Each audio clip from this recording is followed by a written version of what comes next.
Every week I spend hours sorting out my children's toys. I invest time in selecting, reorganizing, doing something that is called strewing, and giving things away. I do this because I'm aware of the impact that toys have in the brain development of children.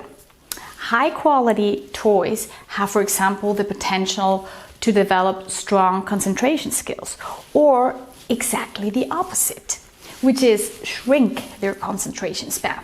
This can lead to dramatic negative outcomes in a child's school career and learning process, also regarding language learning.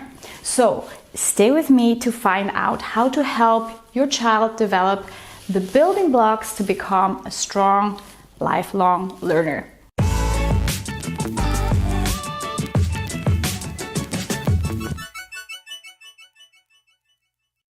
What makes a good toy? What type of toys are good for kids? It's sometimes overwhelming to go into a toy shop these days. There is so much to choose from. Scientific research shows that actually less is more. So I will explain why that is, and we'll share with you some tricks to reduce the amount of toys that your children get. I'll also explain the concept of strewing. That is a must-know for every parent, and we'll tell you about 3 main types of toys that you should be aware of, because the use of some of them develop life skills that are absolutely essential to become, for example, successfully multilingual at a young age.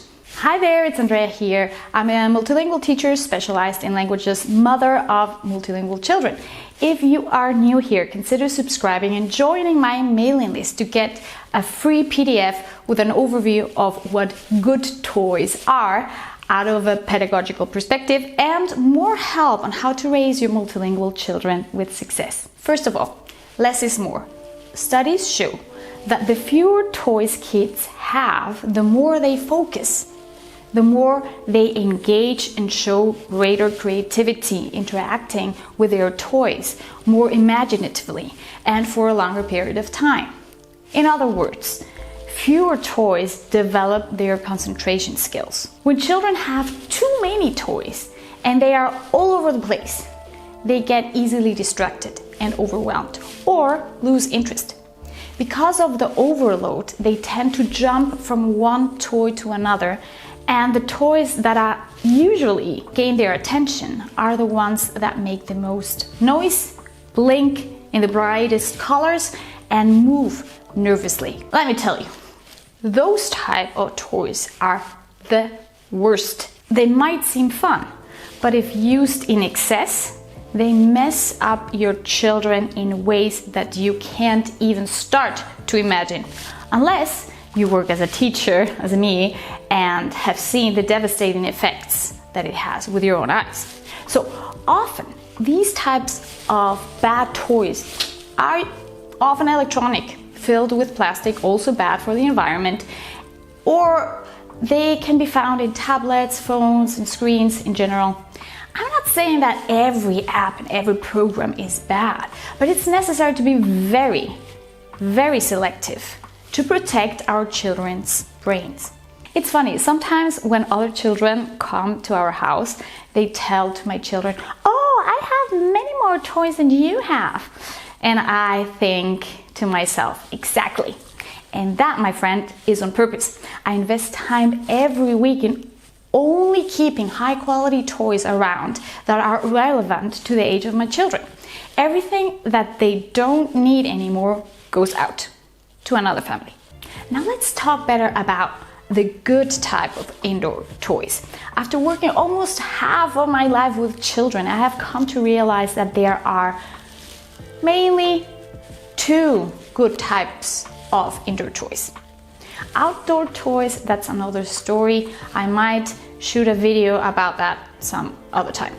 So, as I was saying before, toys play a critical role in the development of a child because through play they explore their physical environment, express their emotions, build up their vocabulary. Play is also a really important tool for children's cognitive, social, imagination and creativity development. Specific toys are aimed at particular areas of the child's growth. The ideal is to help them develop various skills in a balanced way. That's what at least I try to do with my own children. Now, you might be thinking, what in the world does this have to do with raising multilingual children? Well, a lot. Let's put it like this. The better the children develop these skills at an early age, the better and the easier they are going to be able to learn 3, 4, 5, 6 languages simultaneously with mind-blowing outcomes. So it makes sense to pay a little attention to this type of toys. Believe me, I see this in the trilingual school that I teach. Kids that have a solid foundation in terms of life skills learn languages amazingly fast and at a high level without problems. So that is why I share this with you. Let me know in the comments what you think about it. Let's start with what I call open toys. I call this type of toys open because they don't have a right or wrong way of playing. It's basically interesting material that invites the child to engage with it. These toys foster mainly what we call soft skills, so the ones that cannot be learned theoretically but have to be experienced and practiced in order to be improved. Into this category falls creativity, social and emotional skills. So what toys are we talking here about?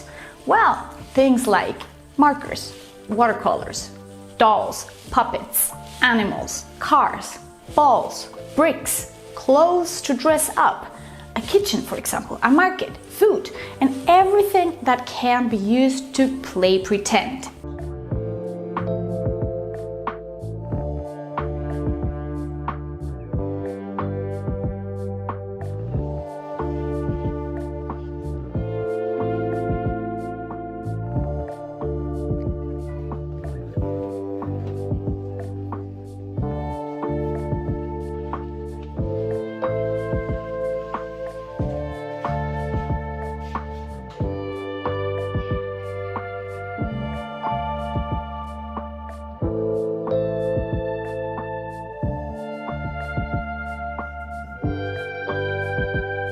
The open toys don't have to be expensive.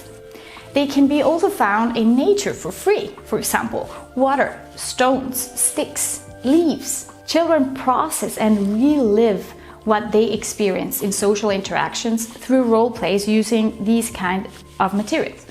They are free to engage creatively however they want. Do you know what has been one of the best presents we have given our children for Christmas? You won't believe it. But it's these bandanas. Yeah, plain and simple. They have a nice texture with beautiful colors. My son got 5 and my daughter got another 5. They love them and use them to play, for example, pirates, or as a band-aid when play pretending being a doctor. Or my daughter likes to decorate her room with them. My son uses them to hide his cars or wrap a present for somebody. Easy, plain and simple, and cheap. Brilliant toy for kids. I learned from present play a thing called strewing. The main idea of strewing is to leave material or toys in such a way that it will awaken your children's interest and motivate them to continue playing with the material put in place. For example, I leave toys or material somewhere in the house and it looks like I started playing with it, but I didn't finish. What normally happens is that the children find it and continue playing, sometimes for hours. Strewing is a fantastic way to develop their concentration skills and get them engaged with interesting toys. It fosters their ability to play independently. Also another very basic, important skill to be successful later in life. Let's talk about the second type of good indoor toys.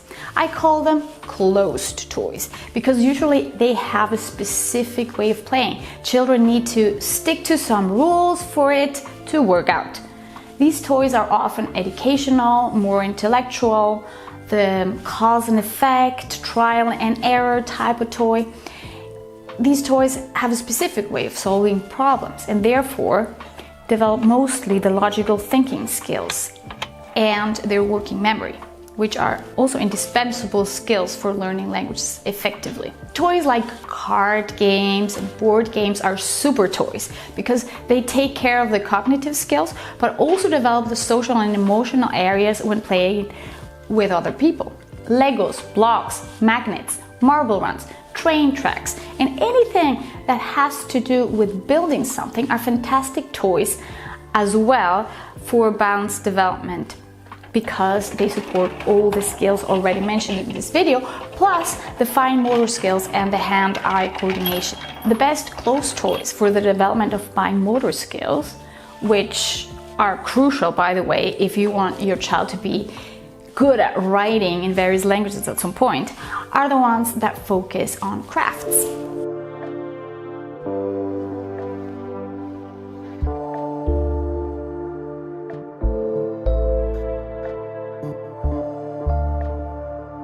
To wrap up, there are so many toys that are good for your child's development. Having too many toys spread around chaotically can be counterproductive. That has been scientifically proven. What to do? First of all, be very selective. Toys are not just here to be fun, but to help a child develop life skills. And here comes a power tip. If you feel that your children have enough toys, ask friends and family if they could give your children for their birthday an experience instead of a physical toy. My daughter turned 7 this January. Her present was to go to the theater in Zurich to watch Die kleine Hexe, and really she loved it. Thanks for watching. Please subscribe and watch these other videos for more help and support. Contact me directly if you wish a personal consultation or a coaching.